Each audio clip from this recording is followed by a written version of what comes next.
C'est le premier événement d'envergure nationale pour favoriser la rencontre entre l'offre et la demande de solutions de mobilité durable. Le Tour de France des cités de la mobilité durable faisait étape à Rouen, vendredi 25 et samedi 26 mars dernier. De nombreux professionnels et représentants de collectivités ont répondu à l'appel lors de la première journée de la manifestation qui leur était particulièrement dédiée, avant une ouverture au grand public le lendemain.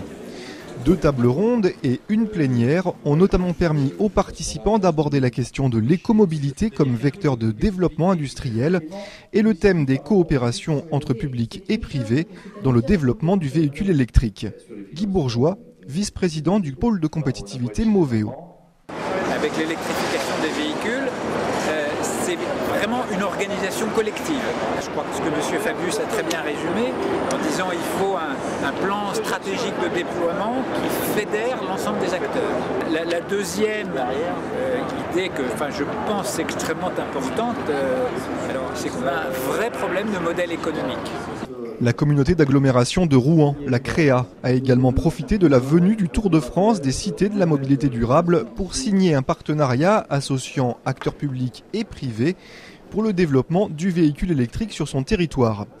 Bref, cette première étape des cités de la mobilité durable est un moment riche de rencontres et d'échanges, comme le souligne John Searle, président du directoire de Saft.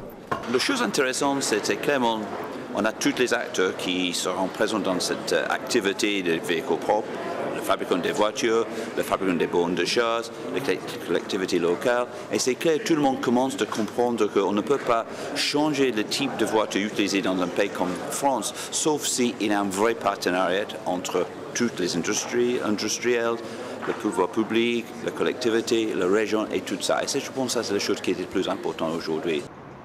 Installé sur les quais, en centre-ville de Rouen, le pavillon de la mobilité durable et ses abords accueillaient les stands des professionnels venus présenter leurs solutions de mobilité, du scooter au tramway électrique en passant par le vélo et la voiture.